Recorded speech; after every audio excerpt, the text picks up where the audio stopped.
Fala, minha gente, eu quero nesse momento desejar a você que está nos assistindo um sábado abençoado. Esse é o programa Lição Mais, que nós colocamos no ar aqui no canal Promessista Ceará, todas as sextas, para acrescentar informações ao seu estudo, à teologia a qual nós estamos aqui nos propondo a apresentar. Eu quero dar graças a todos aqueles que têm nos acompanhado, têm feito bons comentários, aqueles que têm também elogiado, têm também criticado. A bênção do Senhor esteja sobre todos vocês, tá bom? Hoje nós queremos aqui, mais uma vez, trazer mais um assunto muito importante da teologia sistemática, a remartiologia, que vai trazer a doutrina do pecado, com base na nossa lição que estudaremos amanhã, pela manhã, em todas as nossas IAPs, ok? Antes de apresentar o convidado dessa noite, desse momento, eu quero pedir a você que está assistindo, mas não é inscrito neste canal, tá bom? Se você não é inscrito nesse canal, vai lá, deixa o teu like, faz a tua inscrição, ajuda-nos a fazer com que esse canal ele se expanda cada vez mais, porque nós estamos aqui para propagar o reino de Deus. Então, principalmente se você for promessista, deixa aí o seu like e também se inscreva no canal. Eu estou aqui recebendo hoje, com muita alegria, um dos companheiros que eu tive na Faculdade de Teologia, o meu querido irmão, pastor Luiz Almada, teólogo aqui da nossa Igreja Adventista da Promessa, que veio acrescentar um debate aqui gostoso, um bate-papo informal, para todos vocês. A paz do Senhor, pastor Luiz Almada, tudo bem com o senhor? Sábado abençoado. Amém, graça e paz a toda a igreja, a todos os que nos assistem aí pelo canal Promessista. E nós queremos declarar a nossa alegria de poder aqui estar. Recebo a paz do meu amado irmão e também lego, conforme o Senhor nosso Deus tem nos permitido, a paz, para que esse trabalho possa então atravessar os canais dia após dia e sejam eles uma bênção na vida de todos os que nos assistem. Muito bem, muito bem. Logo mais, pastor, pela manhã, nós estaremos estudando nas nossas escolas bíblicas um assunto muito importante. A frase, ela não está coacionada ou, digamos assim, em pontuação do português, mas a gente pode até fazer uma pergunta, transformá-la em uma pergunta. Como se vence o pecado? Né? Então, é como se fosse uma pergunta ou uma afirmação. Então, aqui, eu já quero que você pegue a sua caneta, pegue aí o seu borrãozinho, até a sua lição, e vem junto conosco, estudar um pouquinho, não a lição, porque aqui a gente não tem o propósito de estudar a lição, mas acrescentar um diálogo teológico para o seu estudo, tá bom? Pastor Luiz Almada, todos os cristãos do planeta sabem que o pecado é algo desolador, é algo que podemos até adjetivar de forma positiva, dizer que é bom, né? Tem pessoas que dizem isso. A gente pode dar vários adjetivos para o pecado. Mas, analisando na teologia sistemática, a remartiologia, a gente vai ter vários aspectos do pecado em si, né? Eu queria que o senhor comentasse aqui comigo e com aqueles que estão nos assistindo a origem do pecado, né? Onde é que está a origem do pecado? O senhor pode já iniciar aí a sua fala nesse sentido, por gentileza. É oportuno tratar dessa questão que a hamartiologia estuda, e a hamartia significa exatamente o pecado. A transliteração nos traz a expressão da culpa, que é o pecado. E a gente precisa, como a pergunta me é enfocada, olhar para o estado daqueles que nos antecederam no processo de criação. Pois lá, ainda nos céus, Lúcifer, ele foi aquele que foi encontrado com falhas. Se você vê Ezequiel 28, 15 e 16, ele vai dizer que ele estava cheio de vantagens, de vanglórias, e por isso ensoberbeceu-se, e lá a gente identifica o pecado.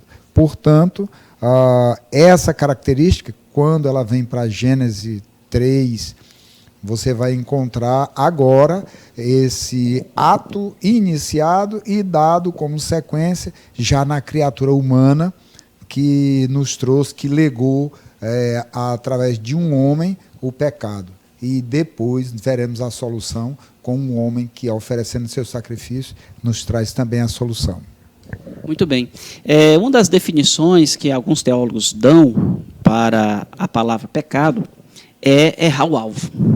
Como o senhor bem já explicou, essa problemática toda, tudo indica, apesar da gente não ter claras referências na Bíblia, mas a gente tem, como os textos que o senhor citou nos escritos veterotestamentários e também no Novo Testamento, a gente tem lá em 1 Timóteo 3, 6, o apóstolo Paulo tratando a ideia de que a soberba precipitou, né, o inimigo, Satanás, né, à queda, à ruína.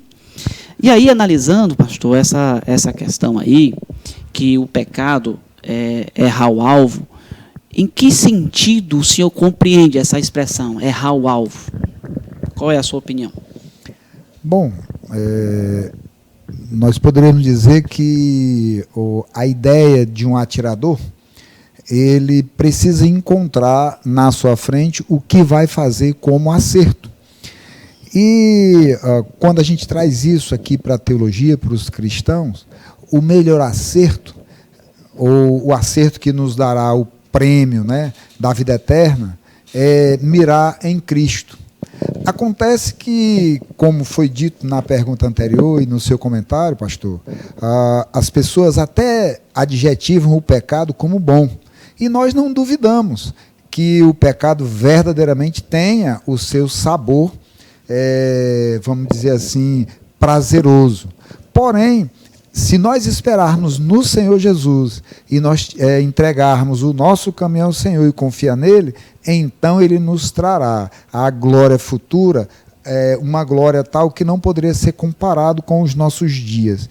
Então, esse aspecto de dizer que errei o alvo é porque verdadeiramente o alvo do cristão, do homem que destinado, né, que recebe a salvação em Cristo Jesus, o alvo é Cristo. E se ele, então, mirar nos prazeres e nos pecados, conclui-se, errou o alvo. É interessante, pastor, quando a gente lê lá Isaías capítulo 6, e a gente vê toda aquela narrativa, de um fato, né, que Isaías ele viveu, a experiência, né, da conversão, digamos assim, do chamado de Isaías, a gente vê lá os serafins, né, dizendo santo, santo, santo é o Senhor dos Exércitos. Então, para que os nossos telespectadores aí que estão nos assistindo nas suas TVs, nos seus smartphones, entendam a ideia de que no céu, numa orquestra, na orquestra celestial, os anjos que tinham o propósito de adorar a Deus passaram a não adorar. E aí, o próprio Jesus, ele falou lá em João 8, 8, versículo 44, que Satanás ele foi infiel desde o princípio. Né? Desde o princípio. Isso prova, né, pastor? E a gente já afunila essa questão, porque tem pessoas que pensam que o pecado ele surge somente com Adão e Eva, né? Mas a gente vê que o próprio Jesus diz que Satanás ele foi homicida desde o princípio, né? E nele não há verdade. E a gente vê também o comentário de Judas, que ele faz também no verso 6, que ele vai dizer que ele é homicida desde o início. Então, é interessante que aqueles que estão nos assistindo percebam que o pecado, a gente fala com propriedade, como teólogos que somos, não surgiu ali na pessoa de Adão e Eva. Por quê, pastor? Os textos vão continuar nos falando com alguma propriedade, depende do seu nível de aprofundamento com o manuseio deles. Se você ler lá em 2 Pedro 2,4, você vai ver que os anjos pecaram. E a categoria de anjo é anterior, ou seja, antecede a criação humana.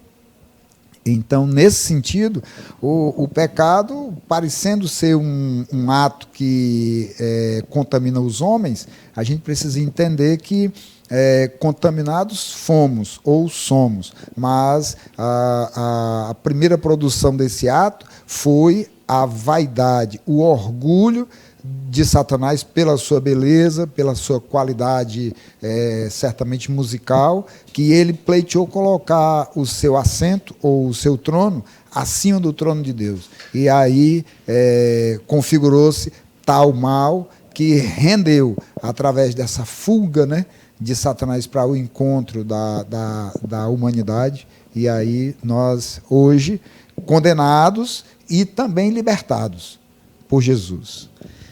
O senhor falou aí uma frase no final interessante. Condenados e também libertados por Jesus, né? Existem alguns comentaristas, principalmente aqueles adeptos da teologia liberal, que não concordam muito com isso, né? Eles dizem que, na verdade, o pecado ele não é herdado. E aí a gente tem toda a fundamentação histórica para isso, depois a gente pode falar um pouquinho. Mas, assim, a partir de Adão e Eva, a gente percebe que Satanás, né, ele vem ali ao encontro daqueles dois e os provoca a errar o alvo. Ele estava no intuito de fazer isso, né? Porque ele questiona a palavra de Deus. Então é algo que eu percebo, viu, pastor, que os anjos e os homens são seres criados por Deus, né? Todo mundo concorda, são seres criados por Deus. E ambos, eles tropeçaram na questão moral, né? Na questão moral. E tem dentro desse aspecto, tem algumas pessoas que afirmam que Deus criou o mal, né? Que Deus criou o mal. E a gente fica a pensar como Deus criou o mal. Mas aos dois seres que ele cria, eles caem ali na moral, né?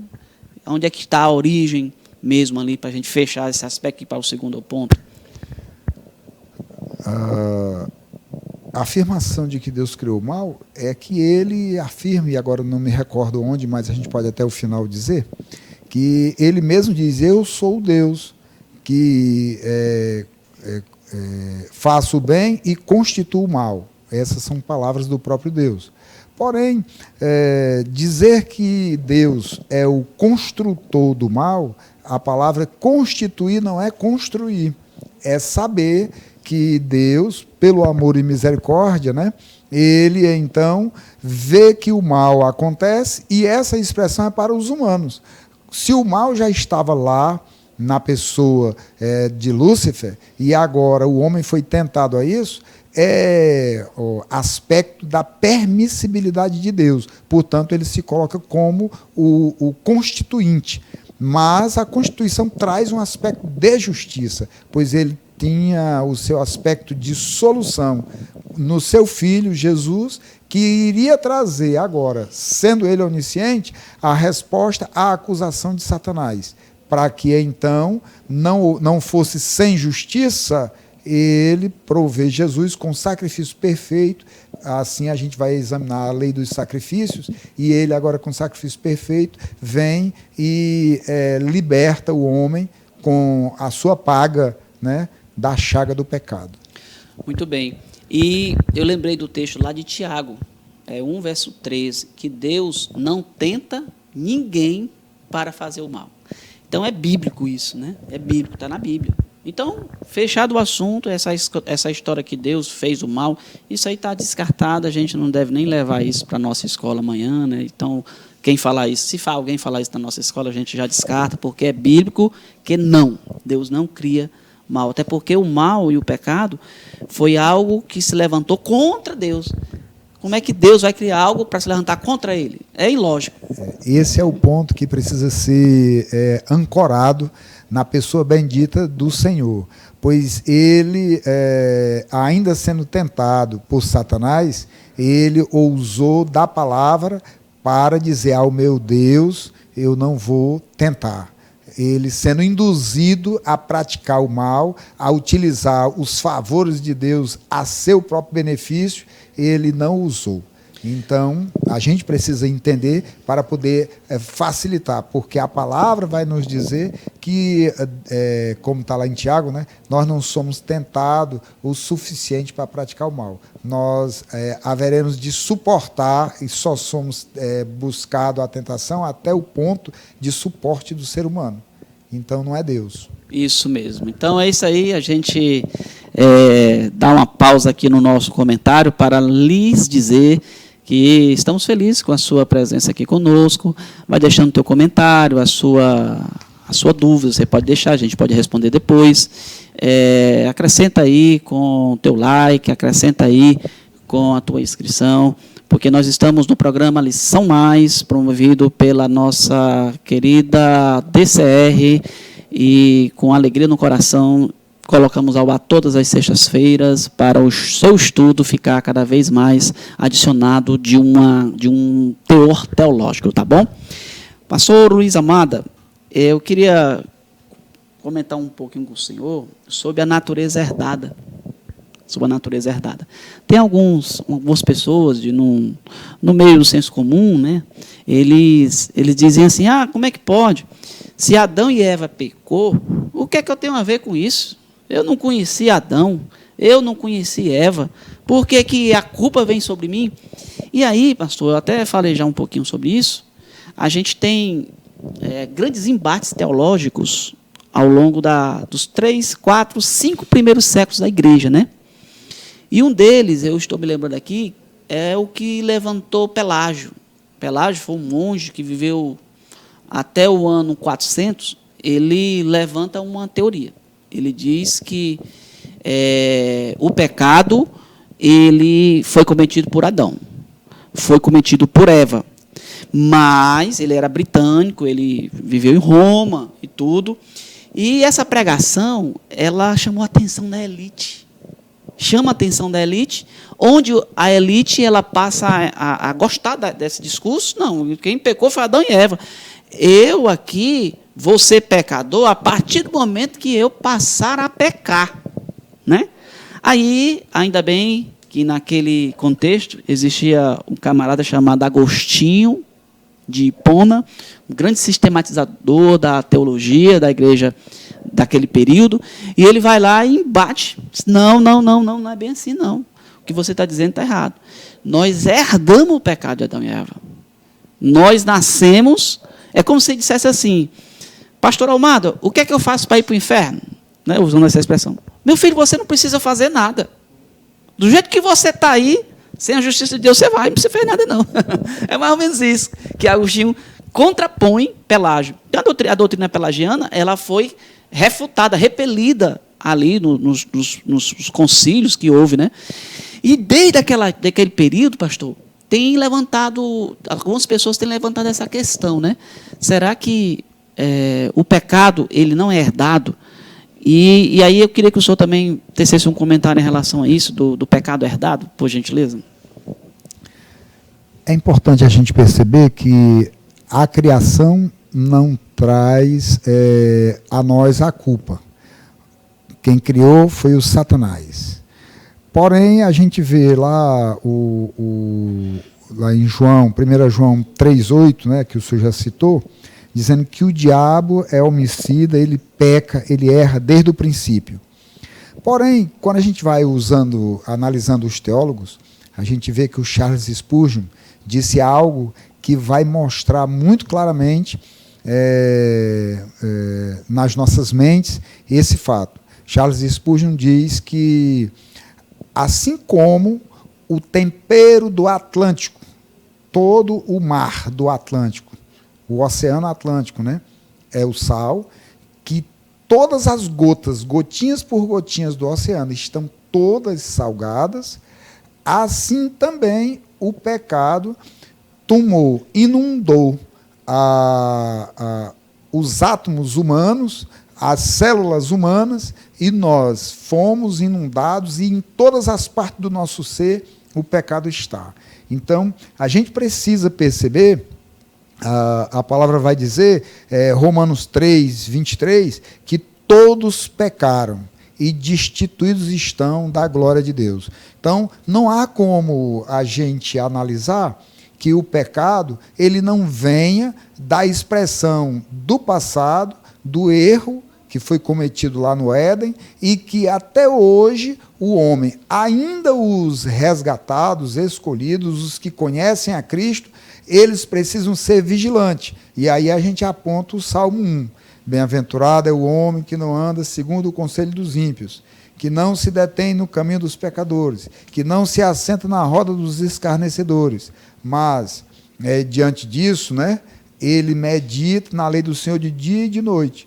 Se você não examinar com esse cuidado para se defender e meditar na lei do Senhor de dia e de noite, para ter essa firmeza, antes você fizer isso, então esse pecado contaminou e vai permanecer, porque o nosso corpo ele foi, assim como a metáfora do Charles Spurgeon, nós estamos contaminados, porém, pelo Senhor Jesus, resgatados.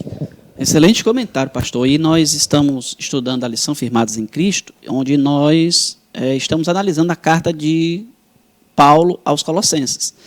E aqui no estudo que a gente vai ter amanhã, na nossa escola bíblica, a gente vai ver lá que os falsos mestres, eles estavam trabalhando arduamente para desconstruir, tá certo, o aspecto da condenação do pecado. Ou seja, era como se pudesse ter aquele pecadinho, né? O pecadão não, o pecadinho sim, é mais ou menos isso. E aí, pastor Luiz Almada, eu queria ir com o senhor, assim, pensar um pouquinho, refletir um pouquinho sobre hoje, sabe? Tem algumas pessoas, a gente fala agora para a nossa comunidade cristã, de uma maneira geral, tem algumas pessoas que já estão entrando nessa linha de achar que um pecadinho não vale nada não, eu tomar um vinhozinho aí, finalzinho de semana, uma vezinha perdida, 2, 3, 4 vezes por mês, né? Uma mentirazinha hoje, 2 amanhã, isso não vale nada não, falar mal do próximo e tal, isso não é besteira, né? Eu estar num ambiente assim que não me favoreça como cristão, isso também não é besteira, não vale nada não e tal. Esse tipo de pecadinho, pastor, ele nos vicia, na sua opinião? O que é que o senhor pode comentar sobre isso? Realmente o senhor entende dessa forma, que hoje tem muito esse tipo de coisa? A carta de Paulo aos Colossenses, ela registra exatamente onde começa esse histórico, né? Quando a doutrina daqueles que viviam o agnosticismo lá na época e que, influenciando a igreja, eles estavam colocando a ideia de que tiveram uma visão e por isso sabem, então essa ideia é uma ideia inverossímil, não verdadeira. E o fato de isso tentar embasar faz com que hoje a igreja cristã dos nossos tempos ainda sofra o tempo inteiro por aquilo que falou Charles Spurgeon, nós estamos contaminados, nós ainda estaremos sofrendo dia após dia por esses deslizes que são, às vezes, ou horas cometidos, mas a esperança é ter a meditação do que eu já citei no Salmo 1. Se você, então, usar isso como guarda, Tiago também vai dizer, resistir ao diabo e ele fugirá de vós. Então, a ideia cotidiana de contar uma mentira de manhãzinha cedo, e talvez o resto do dia mais ou menos tranquilo, mas antes de dormir uma nova mentira, nós não teremos chance nem condições de alcançarmos o processo, porque nós precisamos receber do Senhor a instrução e viver por Ele, pois só Jesus é a salvação. Muito bem, muito bem. A gente percebe essa prática das pessoas ficarem um pouco anestesiadas, né? Um pouco em uma condição cômoda, né? A interpretar Deus da sua forma. Isso é um grande perigo e a gente até percebe que isso não é de hoje, né?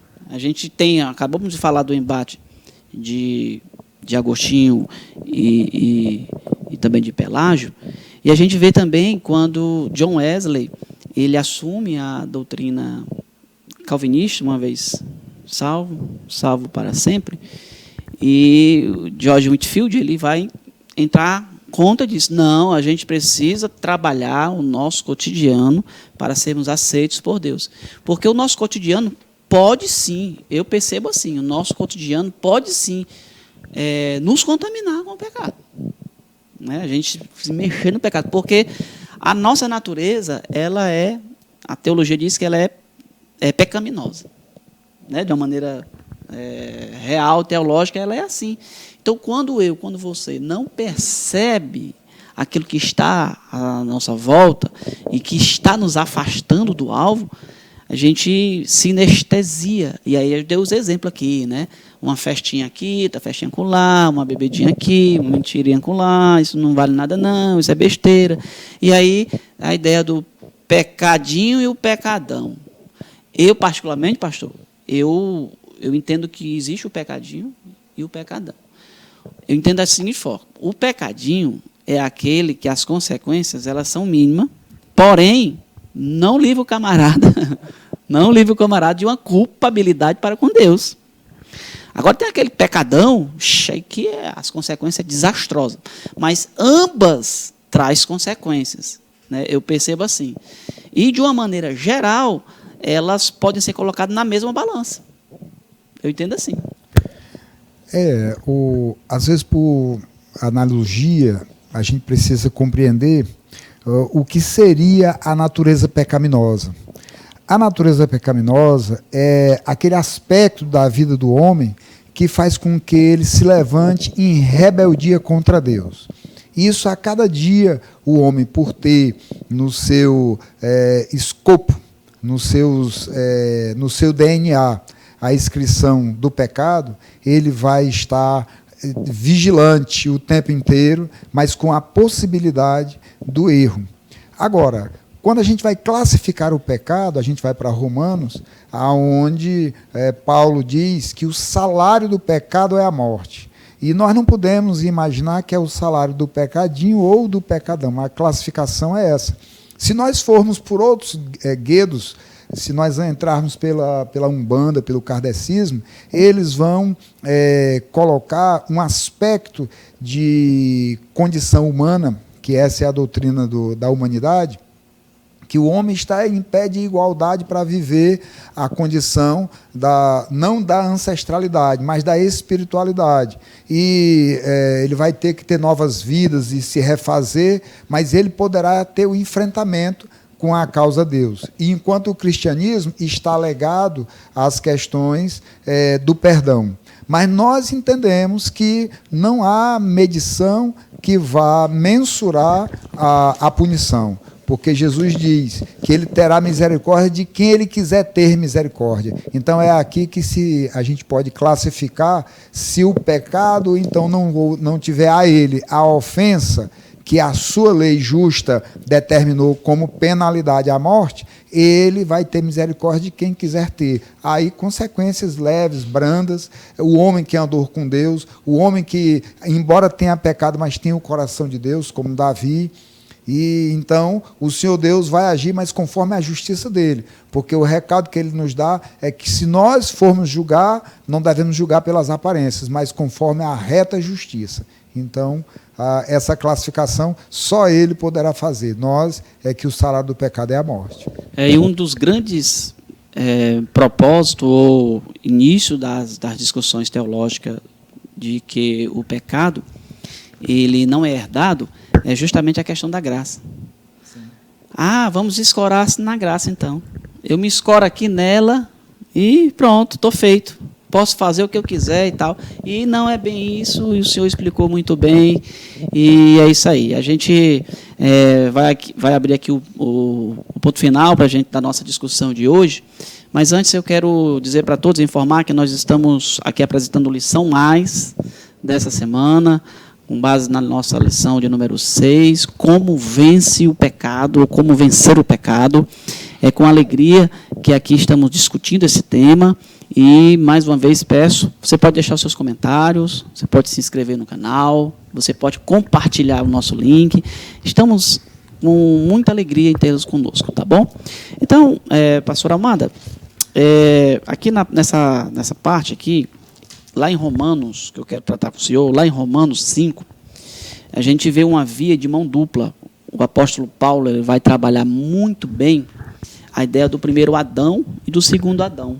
O primeiro Adão é como se ele fosse, cometesse o pecado, e o segundo Adão, ele vem na contramão do primeiro, reestabelecendo a ordem que Deus deu ali ao ser humano, né? Então, o pecado entrou no mundo por meio de um só homem, tá certo? E o seu pecado trouxe consigo a morte, está lá no texto escrito isso. Sendo assim, a gente percebe que quando Jesus, ele tem um episódio muito interessante, que eu estou me lembrando aqui, que quando aquele homem que estelharam ali o telhado e colocaram ele na maca, e aqueles 4 amigos pediram para que Jesus o curasse daquela paralisia, daquela enfermidade. Jesus curou e disse: perdoados estão os teus pecados. Ele fala com autoridade, ele fala com quem tem condições de perdoar. Mas, ao mesmo tempo, ali, os fariseus presentes, eles começaram a afirmar: mas quem pode perdoar pecados senão Deus? É como se eles não identificassem, né, o divino, né, o Theos ali em Jesus, né? Sim. A pessoa de Jesus, ela foi o tempo inteiro observada e questionada, em razão do texto que Paulo depois escreve aos Filipenses, né, dizendo que ele, sendo Deus, não usurpou do ser igual a Deus. Ele se humilhou à condição humana e depois até a morte de cruz. Então isso é algo que não vai ser entendido pelos que, tendo a natureza pecaminosa, poderem, então, preparar-se para o caminho e chegar na conclusão de que é pelo sacrifício de Jesus. Até porque, nesse momento que Jesus estava sendo questionado, ainda não tinha nele o sacrifício. Jesus estava questionado pelos seus feitos, pelo feito de curar, de perdoar, através do perdão. Então, isso não era possível de ser entendido naquele momento, mas a continuação é que os evangelhos tiveram toda a clareza em afirmar tais coisas, e o texto de Romanos, que vai dizer que o salário do pecado é a morte, Jesus ali teve o poder de inverter o fato e dar vida a Lázaro, tirando ele da tumba fria depois de 3 dias, né? E ele assim provou que poderia estabelecer o perdão. Então, a dúvida existia porque era como que a queima-roupa, mas houveram os que creram naqueles dias. Portanto, a gente dá glórias, porque nós, tempos depois, nós já temos todo o aparato de teologias formadas e firmadas para que a gente possa perceber que a deidade do Senhor, ela está por demais revelada no nosso dia a dia e na nossa vida. É verdade, isso é verdade. E eu percebo também que tem uma gama de pessoas que elas fazem obras de caridade, né? Elas ajudam a orfanatos, elas ajudam a redes, várias ONGs, né? Com alimentos, com roupas, com agasalho e tudo. E eles fazem isso assim, motivado em receber uma espécie de perdão, né? Pelos erros, pelas falhas. Não, eu tenho falhado muito, eu vou pelo menos ajudar os pobres. E isso, com certeza, sem sombra de dúvida, vai anular o pecado. Vai anular o pecado? De maneira nenhuma. De maneira nenhuma, porque só Jesus pode perdoar pecados, né? Agora, trazendo para dentro da comunidade cristã, né, da comunidade cristã, eu percebo, pastor, eu não sei se é sua percepção também, que se a gente analisar de uma maneira geral a cristandade, ela está meio que centrada no egocentrismo, né, nas personalidades. Tem esquecido um pouco o Cristo que perdoa pecado, os sermões sobre pecado, né, sobre o perdão, a gente não está mais vendo, né, nas igrejas, principalmente essas mega churches, né, conhecida como mega churches, essas grandes igrejas, esses grandes movimentos, eles pregam o triunfalismo, né, o existencialismo, né, a questão da prosperidade, tudo isso, e isso vai de encontro à teologia, né, mesmo porque só existe perdão de pecado na pessoa de Jesus, e é o princípio, né, é o perdão, é o primeiro passo que um homem dá. E nós, como detentores de uma verdade bíblica, o que é que nós temos feito, né, para isso? A remissão do pecado só se dá pelo meio do sangue inocente. E Jesus, sim, foi a semelhança dos pecadores, dos homens, aquele que ofereceu-se como sangue inocente. Hoje, as mega church que aí estão, elas trazem a ideia do humanismo, colocando os homens em entendimentos que leva ao hedonismo, leva à cultura do prazer, da satisfação de viver, e muitas das vezes, por esses interesses assim instigados, os homens, né, eles perdem a condição de se voltar para examinar, como diz o texto lá. A visão introspectiva, né? A visão introspectiva. Examine o homem a si mesmo. E quando você não tem essa visão, o texto lá de João 13, que manda que examine a si mesmo para poder participar, se você não tiver essa visão, não conseguirá entender o cristianismo da atualidade. Porque muitos, a Bíblia diz, todos pecaram. E se todos pecaram, foram destituídos da graça. Então, por isso, é esse o tema que precisa ser visto. E estudar a hamartiologia no nosso tempo, a doutrina do pecado, é uma necessidade extrema, porque todas as pessoas estão, por ele, pelo pecado, contaminadas. Porém, necessário se faz buscar no Senhor Jesus, como disse o carcereiro lá, aliás, como recebeu a palavra do carcereiro, a palavra de Paulo e Silas, e será salvo tu e tua casa. Precisamos crer nele e então dar testemunho.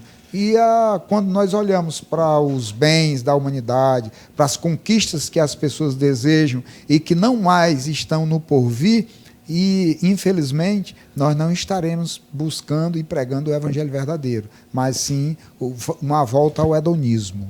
Isso muito preocupa, né? Muito nos preocupa, porque Jesus, ele é o centro. Ele é o centro, ele precisa ser o centro da nossa vida, ele é o centro da igreja, a igreja pertence a ele é o dono da igreja, foi ele que pagou o preço. Então, é nele que nós construímos toda a nossa vida em santidade. Então, a gente está aqui trabalhando esse texto, né? Como vencer o pecado, com base no livro de Colossenses, em que o apóstolo Paulo lutou arduamente ali com seus embates, com seu comentário, para que aquela igreja não se deixasse levar por falsas doutrinas que desqualifica a pessoa de Jesus e qualifica o pecado, né? Então, é isso que a gente precisa aprender hoje, e eu queria deixar aqui para o nosso querido pastor Luiz Almada as suas últimas impressões da nossa lição, desse tema, para que a gente já possa pegar aqui a reta final do nosso bate-papo aqui, muito agradável. A lição é muito pertinente, porque o ideário que ela traz, como o senhor disse, nos parece uma afirmativa, mas, porém, a gente pode convertê-la numa pergunta, porque existe o prefixo como, que vai te dar a oportunidade de compreender como se livrar, como se libertar. E aí é importante a gente perceber os conselhos que a lição nos traz. Nós precisamos tomar de assento, né, o que a palavra do Senhor antes nos deu. Nós precisamos estar. Eu lembrei aqui de Jó 14:4, que diz que quem do imundo tirará o puro? E lá responde, ninguém.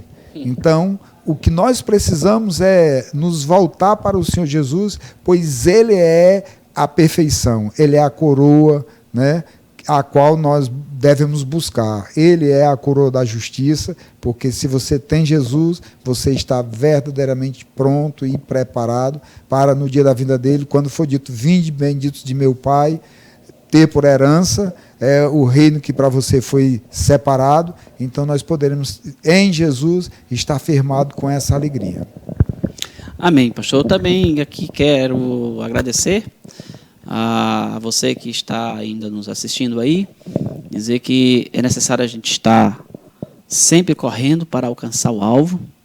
A gente sabe que as lutas, elas são difíceis, mas maior é aquele que está conosco, tá bom? Precisamos estar centrados na pessoa de Jesus e cumprindo a sua palavra. Esse foi mais um programa, Lição Mais, com alegria que aqui nós queremos encerrar e agradecer a participação de mais um teólogo da nossa convenção. Já tivemos aqui vários teólogos e aqui o nosso querido pastor Luiz Almada. E eu quero que deixe aqui suas palavras finais para a gente encerrar aqui o nosso programa. Queremos dizer que ficamos felizes pela oportunidade, que o Senhor Jesus é quem, então, trabalha e provê que você aí de casa, onde quer que você esteja no seu smartphone, possa ter o seu momento de meditação e também de opinar, trazendo o seu comentário, trazendo aqui a oportunidade de interação, a qual nós também podemos aprender com o que você pensa e pode nos trazer. Mas ficamos felizes, agradecemos ao pastor Altevi por essa oportunidade e em outros momentos nós voltaremos para trazer nova visão da palavra de Deus. Amém, pastor. Obrigado por compartilhar o conhecimento que o senhor tem. E queremos aqui fechar esse programa com muita alegria, que todos tenham um sábado abençoado, continue desfrutando do amor de Cristo. Em Cristo Jesus, aqui nós nos despedimos, agradecendo a todos em nome de Jesus. Tchau, tchau, irmãos, até o próximo programa.